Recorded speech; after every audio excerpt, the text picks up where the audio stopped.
Hello, everyone, and welcome into Senior Living Live. My name is Melissa. We hope you had a wonderful holiday season with your friends and family. It's great to see you, as always, back here with us as we prepare for our first webinar of 2022. Now, it's a topic we have not discussed yet, but it is an important one. Adults with aging parent drivers, is it safe for my elderly parents to drive? That is a wonderful question, and somebody who's going to help us answer some of those questions that you may have regarding this topic is Matt Gurwell, the program director and founder of the Beyond Driving with Dignity program. He joins me now. Matt, happy holidays. How are you? Thank you, Melissa. Thank you for having me. Happy New Year to you as well. Absolutely. And we're just thankful that you took some time out of this busy holiday season to join us to give us a little bit of a preview of what this is about. I think the title really says it all. But first, tell us a little bit about yourself and this particular program. Great. I'd love to, Melissa. My name is Matt Gurwell, as you said. Geographically, I personally am in Cleveland, Ohio. Made Cleveland my home. Not a lot of folks can say that. But I'm a retired Ohio State trooper. And I saw throughout my career, Melissa, that there was a problem, a void in the system, so to speak, on what we do with older drivers that maybe shouldn't be driving any longer. And I'm not talking about all older drivers, because many of them are still excellent drivers and will be for many years to come still.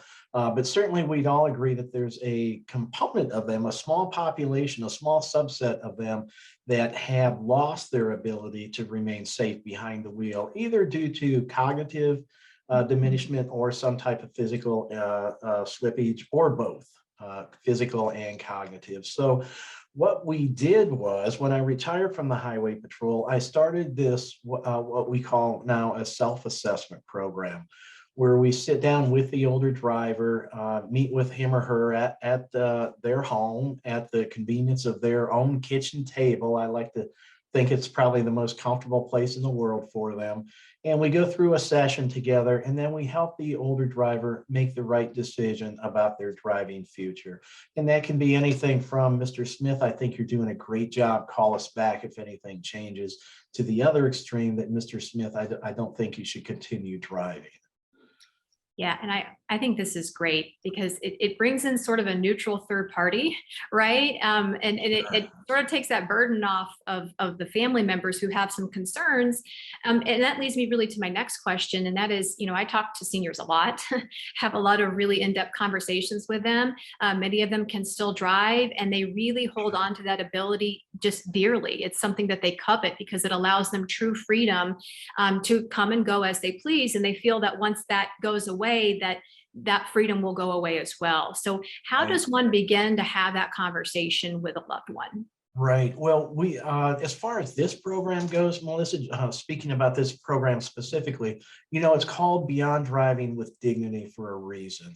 And our goal is to not only help the older driver make the right decision, which may be a very difficult decision, and that is that of driving cessation, but also to help them maintain their dignity, their pride, and their independence through what can be one of life's most difficult transitions, and that is that of driving retirement. But there are all sorts of ways that we can help the older driver maintain both their dignity and their independence. And it all starts with, just like your question prefaces, with how to address the issue with mom or dad. And we talk a lot about, and we stress a lot about, using the right terms. Don't tell mom and dad you're going to take the car or the keys from them. That's starting the whole conversation off on the wrong foot. It needs to be that, mom or dad, I'm concerned about your driving, and then support that with facts. And here's why I say that. Here's why we children think that maybe your driving is in question, and then provide them with specific examples. Many of these individuals, Melissa, as you well know, have been driving for many, not only years, but decades. Right. And oftentimes they never have had a traffic accident. They never have been cited by the police. And all of those 50 plus years of driving, and so now comes along a younger generation telling him or her that they shouldn't be driving any longer. So they're actually, in my opinion, owed an explanation as to tell me why you think that. And then it's important too to offer them alternatives.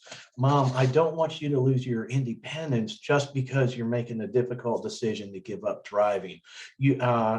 Coming from law enforcement, I like to say the person shouldn't be placed under house arrest just because they did the right thing and gave up driving. So we as a family need to provide them with ways and alternatives and options so that they can maintain their independence through this difficult time. Yeah, and I want to talk more about those in a minute. But first, you have to start with from somewhere, right? To be able to even have that conversation. Something is happening that is leading you to worry about your loved one. So if somebody's watching this particular preview for your webinar and they say, you know what, my mom and dad, I'm a little concerned about their driving. What are some things that you want people to look for that will lead them to believe it is time to have that conversation? Sure, there are. First of all, to back that up even one step further, those conversations should start today, regardless of where your mother or father are in the safe driving continuum. Hopefully, today they are excellent drivers. They may be getting a bit older, as we all are, but their driving might be fine. Now is the ideal time to start talking to them about driving. It's not uncommon to turn on the evening news and see a story where a local resident left to get a loaf of bread and they found them 4 days later, halfway across the country.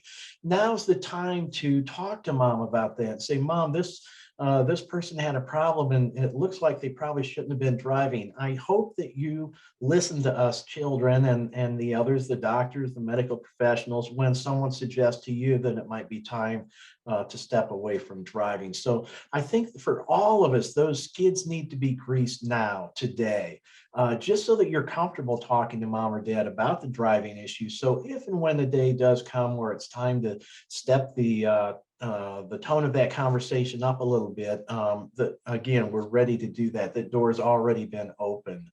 I encourage families to, as I just said, to cite current news events and use that as an icebreaker to talk to mom or dad about maybe the day will come when you can no longer drive. For folks diagnosed with any type of dementia, particularly Alzheimer's disease, that's a disease that's progressive in nature. With the early onset of dementia, you're probably still okay to continue driving, but it's going to progress. So if your loved one has been diagnosed with dementia, again, they may be fine to continue driving today, but now's the time to talk to them about how this disease is progressive, and the day will come where it's simply no longer safe to continue driving. Yeah, and that goes along really with everything else we sort of hear from professionals just like yourself when it comes to senior living, and that is just don't wait until there's an emergency. That is not the time to have any of these conversations, whether it's driving, whether it's senior living. Just don't wait. Have those conversations early while they still have a choice and to Exactly stay in the right. matter. Yeah, absolutely. I heard a saying one time that said Americans would rather take painkillers than vitamins. And we're trying to kind of reverse that, be proactive, take steps now. I encourage folks, again, regardless of where they're at on the safe driving continuum, to expose themselves to what transportation options are available in their particular community. Now, Melissa, we've got Uber and Lyft that we didn't have even 10 years ago. So all of us can have pretty much their own driver, show up at 2 a.m. If you decide you want to go to Walmart and do some shopping, you can call for a ride. Now, it used to be that to call for an Uber ride, you had to have two things. You had to have a smartphone, which a lot of times older adults do not have, nor do they want. And you had to have the Uber app. So Uber pieced together that we're missing out on a tremendous business opportunity because a lot of older adults that might need rides can't access our service because they didn't have the smartphone. So now they've developed a platform called gogograndparent.com, which allows anybody to call for an Uber ride with even the old flip style cell phone. It doesn't have to be a smartphone any longer. So, and there's all sorts of public transportation options available to us. A lot of times a local religious institution, whether it's a synagogue, a church, whatever it happens to be, provides some in-house transportation. A lot of times doctors' offices do. And of course, care facilities oftentimes do as well. So there's all sorts of options out there. I want to say again, as part of this program, no one should lose their independence just because they retired from driving. Yeah, I agree with that. And you answer that question about the different options and approved by a former Ohio State Trooper. Right. So Ohio State Trooper. So thank you so much for giving some of those options. And I think that even if somebody is unable to make your webinar where they can ask questions to you directly on January 6th, that they will certainly get some tips from this particular video. And that's what this is all about. So now, finally, if someone is watching and they want to get in touch with you right now, or they have additional questions just based on this video, how can they do that? Right. Well, we have representatives across the United States, Senior Care Authority, and our representatives or our franchise owners are experts in elder care consulting and placement service, residential placement services, but they are also trained and certified in this Beyond Driving with Dignity program. So you can either visit the seniorcareauthority.com website to learn more about this particular program, or we have a sub website, if you want to call it that, and it's beyonddrivingwithdignity.com. Again, it's beyonddrivingwithdignity.com, or you can always call at 877-907-8841. Again, it's 877-907-8841. Perfect. And then you will, of course, be available Yes. during your webinar for questions for our viewers. And we love that so much. Matt, as far as today, thank you so much for taking the time to be with us. Thank you for having me, Melissa.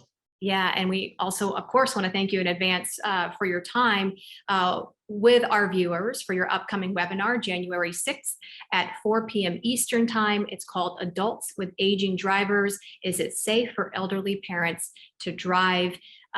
Don't forget to register. You can do that over at www.seniorlivinglife.com. We look forward to seeing you then.